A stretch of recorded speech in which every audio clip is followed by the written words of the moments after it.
So yeah, I've put together a fairly short presentation just about how to choose the right digital marketing channel for your business.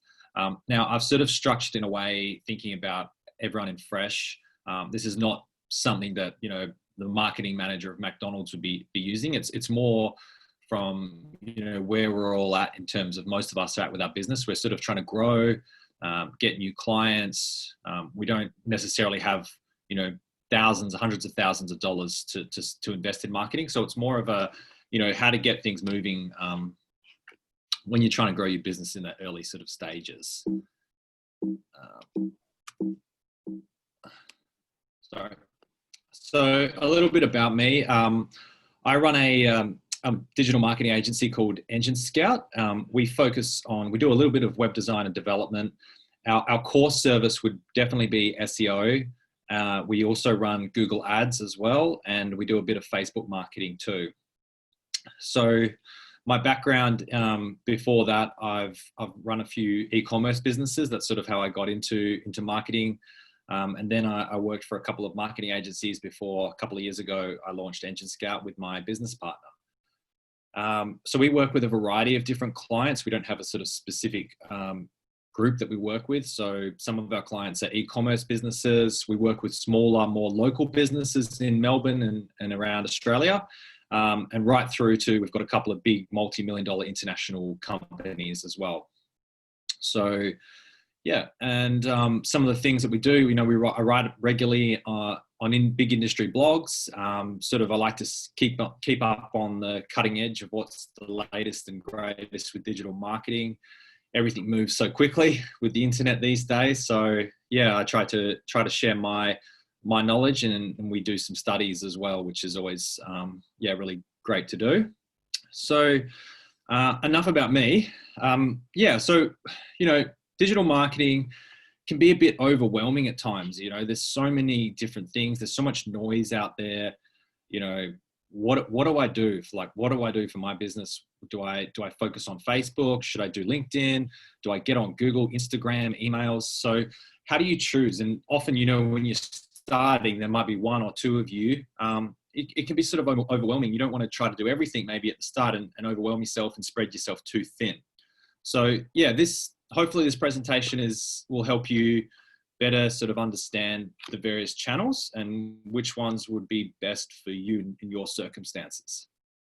So really, when it comes, a lot of the decision making, it really depends on that sort of budget spend that you have. And, when we're starting out our businesses, we've got that issue where we want to grow, we want to invest in marketing, but we don't necessarily have that cash flow coming in to invest. So it's that chicken and egg, which comes first situation. So I've put together this presentation if you're sort of starting out and you do have a low budget, some strategies that I know work really well when you can't just throw, endless money into it from sort of investors or anything like that. So first thing that I think is really effective way is Google Ads. So just briefly, what are Google Ads? I put this picture up in the top right corner. You've probably seen them when you hop on Google. They're those little short advertisements that pop up, when you search for something. So you could be looking for something to shop online, or it could be a plumber, or any kind of result. You would have seen them before. And some of the pros of using those Google Ads are, they work really well. They can work really well, and they can generate results fast for you. So if you get them up, you can start generating leads within the first couple of weeks, first 2 to 4 weeks. And, just some evidence of why they work. Google, which is a huge business, last year alone generated $160 billion in revenue, which is massive. And 70% of their revenue comes from Google Ads. So that just gives you an idea of how big and advertisers are spending money in Google Ads, over $100 billion because they work. So yeah, it's definitely something to consider. What's also good about it is you can get some really good data about your business. So you can see what kind of search terms people type in to find your service or products that you sell. And it's really easy to measure your return on investment. So you could set up to yourself a budget of, all right, I'm prepared to spend $1,000 a month on Google Ads. And you can measure how many sales did you get in that month? So you can really calculate, okay, am I running at a profit here? Is my marketing actually making me money or not? Am I losing money? So they're the real pros of Google Ads. There are some cons. It's obviously, it's a quality marketing channel. So with the quality, it can be expensive. It's confusing to get started. Like if you ever open up the Google Ads or get started, you'll probably get a bit overwhelmed with the dashboard. So it is a bit confusing at start, and you can make a few mistakes and end up costing you. So it does require some knowledge, you know, to do it yourself. But the good news is there's heaps of great material online to learn how to run your Google Ads. Yeah, so that's Google Ads.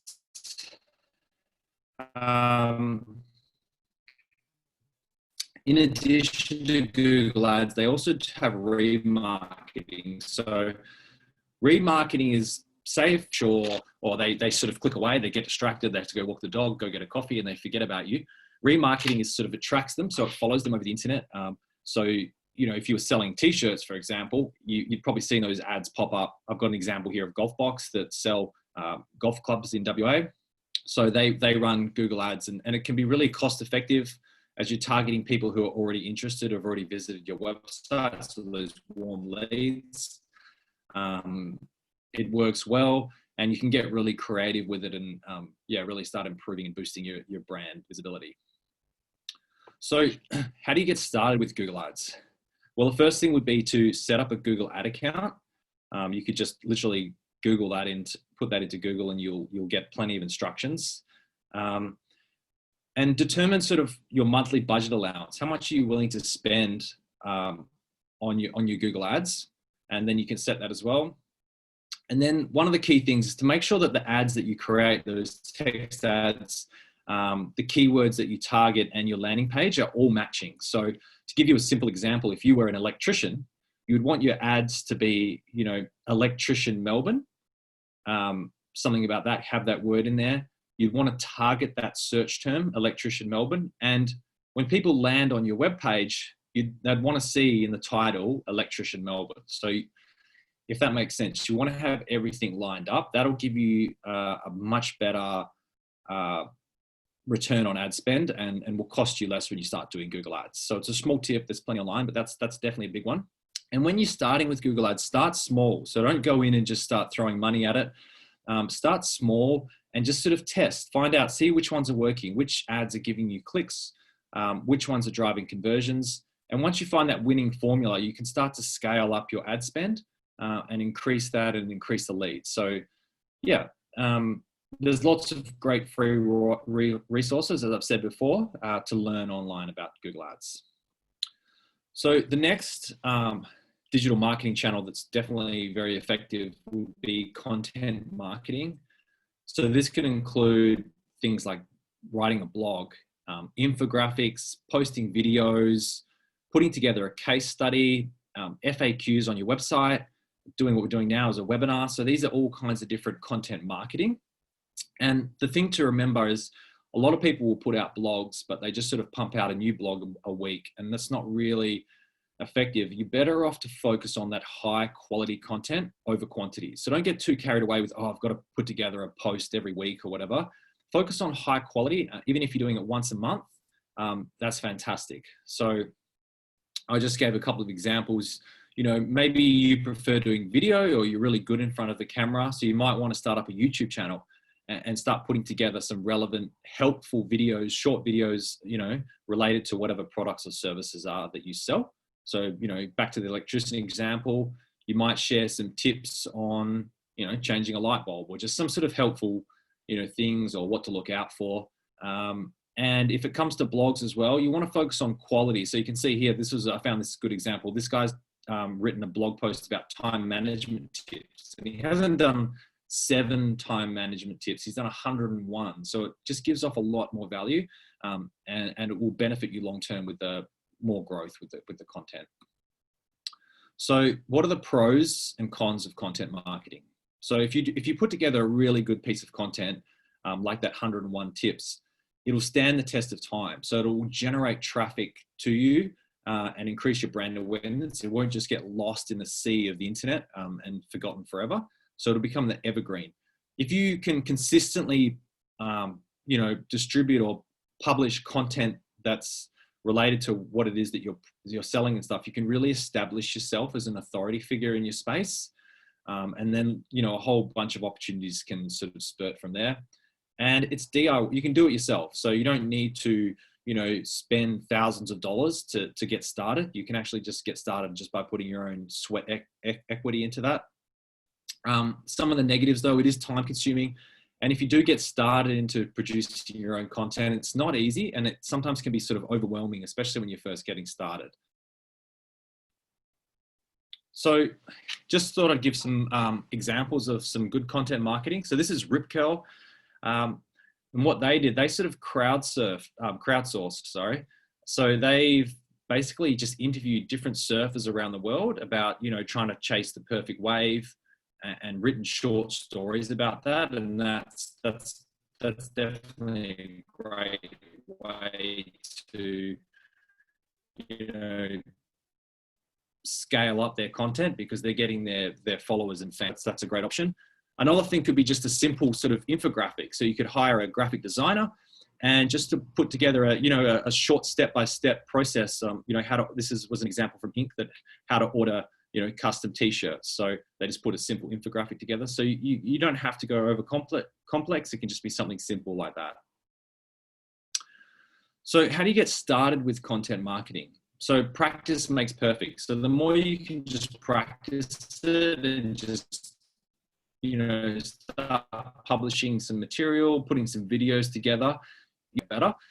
And put together a content calendar. So, you know, for the next 12 months, what's the content I'm going to publish? And, you know, you don't have to overdo it. You could just say, I want to post one piece of content a month for 12 months. So, you know, every month set yourself a calendar, put that together, and that'll make sure that you're accountable and you actually sort of do it. A big thing as well is positioning. So how do you position yourself? So if you're a plumber, for example, you want to focus just on giving tips about plumbing. You wouldn't branch off and give tips about, you know, something else. So you focus on what it is that you're doing and try to stick to that theme. And that'll help you with positioning yourself as an authority on that topic. And again, focus on quality. And I just there's a short example here, Gary Vee, who's like a big, he does a lot of marketing, he's well known, but he has a great strategy called this content pyramid. So he'll put together like a pillar piece of content, and in order to save time, he basically repurposes it. So he'll break that content down into small little sections, and he'll share it across whatever social media channels you have. So, you know, you could be putting together a large blog, and you might just take sections of that and repurpose it across LinkedIn or Instagram. And it's just a nice way to extend the value of that content. So it brings us to the next one, which is social media. Now social media is a whole beast within itself. My best tip would be when you're getting started out, understand sort of where do your customers hang out? Like which social media channels? Some people will jump on and I'm going to do every single social media channel. Just pick one or two where you think your customers are, or, you know, where you want to grow, and focus on those channels. So it might be Facebook and LinkedIn, or it could be just YouTube, and that's okay. Just focus on that one channel. So you don't want to spread yourself too thin again. So yeah, that's one thing with social media. Now, I'm not talking about like posting content here on social media, but I will talk about some of the ways to drive traffic. And a very effective way is the paid social ads. So these are Facebook ads, Instagram ads. And some of the benefits of them, they're very affordable as compared to, say, Google Ads. So you can get started. I've got an example here at the bottom. I ran just a test campaign here a couple of days ago. You can see I spent $17. I reached almost 3,500 people, and 28 people, you know, clicked on the content and visited my website. So in terms of paid traffic, it's a very cheap and affordable way to drive relevant traffic to your website. So that's a benefit. It's fairly easy to learn yourself as well. So it's not as complicated as Google Ads, and it's pretty easy to use as well. And another good thing as well is Facebook and social media has so much information about people. So you can really target, it knows, you know, who your target audience is, and it can find them. So you can you might want to target people aged between 30 to 40. You can do that easily with social media. Some of the cons, while it is easy to learn and get started, it is really quite hard to master and get right. So it can be frustrating. You might try running some Facebook ads and you don't get any results. So it take a bit of time to figure it all out. It is time consuming as well, putting together the ads, setting up the ad account, putting all the creative together, targeting the right audiences. So it is time consuming and probably be pulling your hair out when you're getting started. And sometimes the lead quality isn't as good as, say, Google. And that's because you have to think about what people are doing on social media. They're browsing, looking at people's pictures of their weddings, baby photos, and things like that. So they're not necessarily looking for, your product or service. If they're that would probably jump on Google, but it still does work, and it's definitely effective.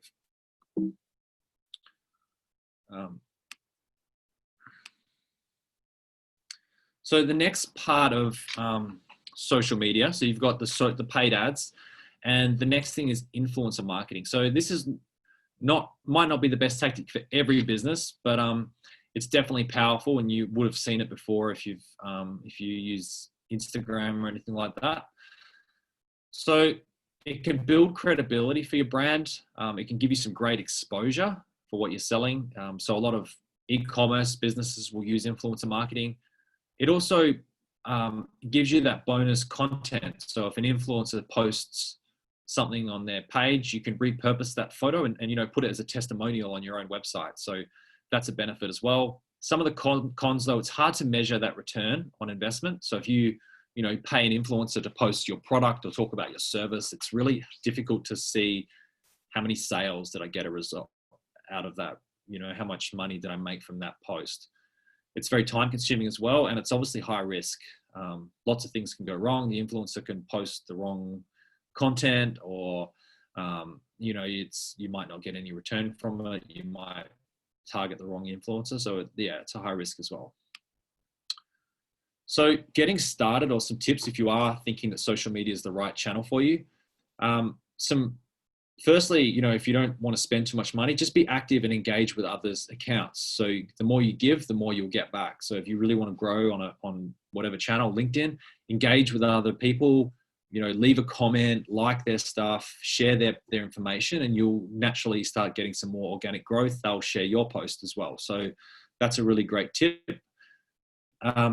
If you're trying to measure the return on investment, especially if you're doing sort of influencer marketing, you can tell the influencer to give them a coupon code on your website. So if it's an e-commerce product, and then you can measure how many people have used that coupon code. So it'll give you an idea of, how many sales you made from that. When you also, if you are going to do influencer marketing, a lot of people make the mistake where they'll get an influencer to make one post. It's best to focus on, building a long-term relationship with an influencer so that they post, over the course of a year, talking about your product every now and then. That's a much better way to get more results from influencer marketing. And don't get attracted always to those bigger influence accounts. It doesn't always mean they're better and you'll get better results. Sometimes, if you're a smaller business, you might want to focus on someone who just has 3,000 followers in your local area and work with them. That could be a much better result for you. And also just to test. So if you are wanting to do paid ads on social, you want to test different ads, different types of copy, different call to actions, book now, learn, all different sort of things you want to test and see what's going to get you the best results. And also if you are doing social media or Facebook ads, there's a thing called a Facebook pixel. I don't expect you to know what that is, but if you are serious about getting into Facebook, you'd want to install this pixel on your website. That basically allows Facebook to sort of understand what types or what kind of people are visiting your site. And then it'll help you to target those people when you're actually running social ads. So the fourth one, I've got 5, so we're almost there. Email marketing. Now, this is by far one of the most cost-effective ways to market your business. It definitely can have a high return on investment. It's very measurable as well. When you send out email campaigns, you can measure exactly how many people have read your article, clicked on a link, and it's affordable. You also have ownership and control of your marketing efforts. So once you have an email list, you own that email list, you control it. You're not at the mercy of Google or Facebook. So yeah, you do have ownership, and you can also build long-term relationships with your customers and potential customers over time. So existing customers, you can always upsell them, and new customers, you can start to nurture and build those sort of relationships with people. Some of the negatives of email marketing: it's not easy to build a high quality email list. It takes a lot of time and effort to figure out and get right. So yeah, that would definitely be the biggest negative. So how do you actually start building an email list? I've put some examples in here.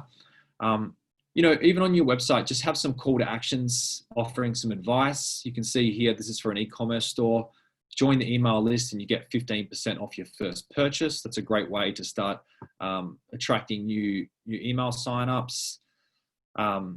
This guy, Larry Law, as well. So he's got offering, again, you can see here, they're all offering more value. I've actually got a couple of on my own website as well.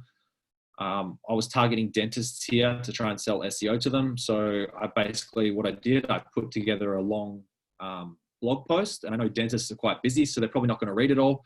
So I offered just to send it as a convenient PDF to them instead, which, that worked quite well. I've also got a tool for Facebook to help people with Facebook. And I give them, again, value, get exclusive Facebook tips. So whatever your business is, offer some value in exchange for their email, and you'll start building your list. And then you can use that to nurture it and build more leads and generate sales.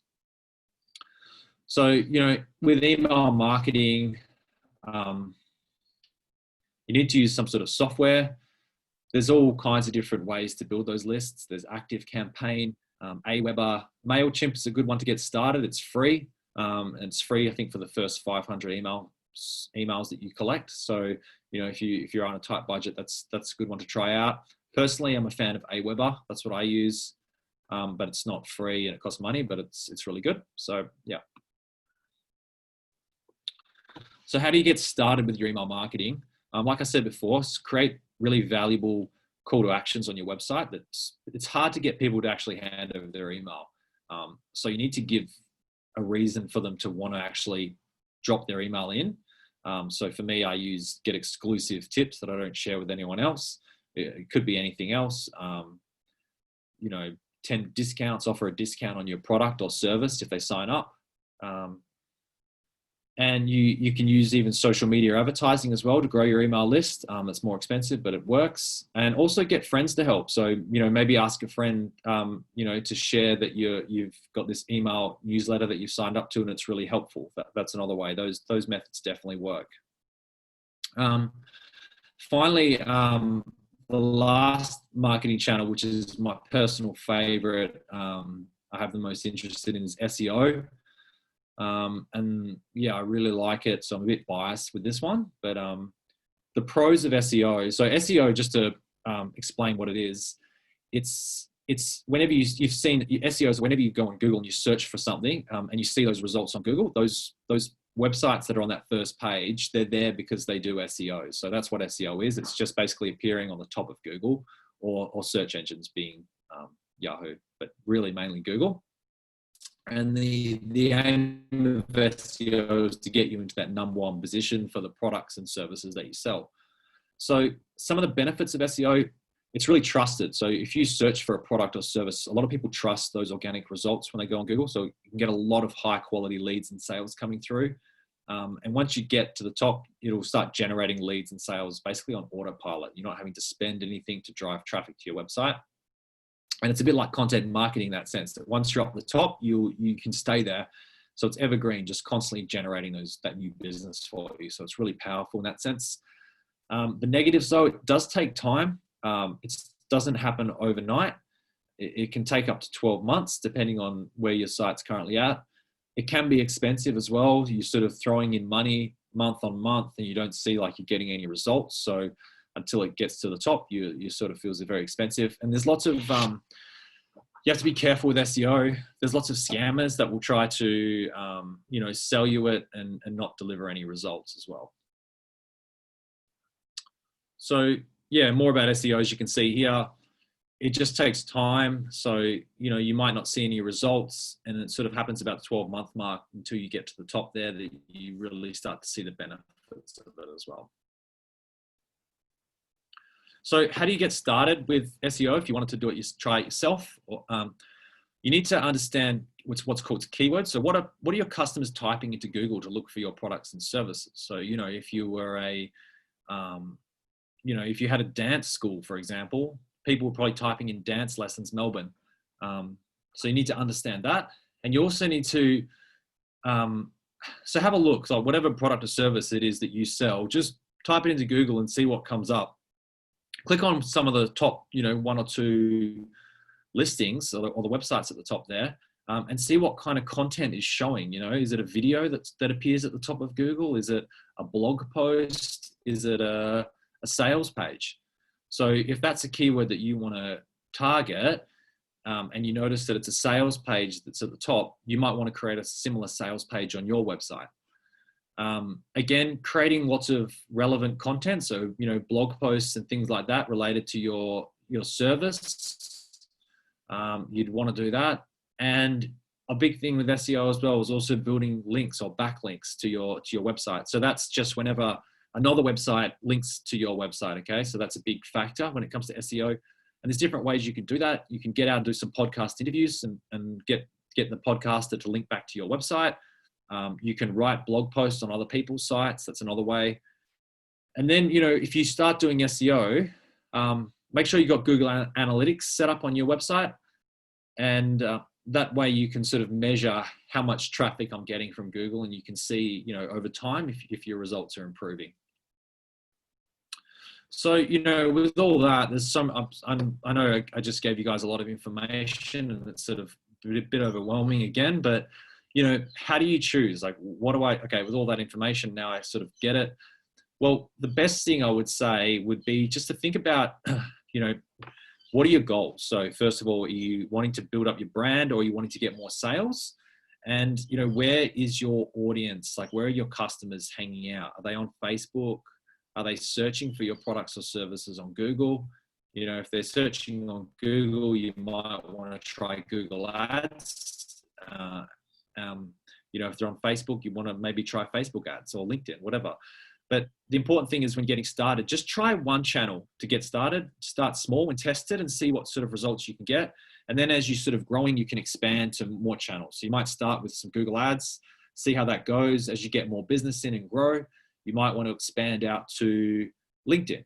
And then, you know, if you start getting some results with LinkedIn, you can expand out to Instagram. So yeah, that's how I'd get started. Just choose one channel for now that you think where your customers might be hanging out, and begin there. And then you can grow from there. So ideally, you know, in best case scenario, if you had an unlimited budget, you'd probably try and do as many channels and throw in as much money as you could, but we're not all at that position to start off with. So yeah, that was, hopefully that presentation was helpful. If anybody has any questions, let me know. You can always get in touch. I've put my contact details there as well if you'd like to get in touch.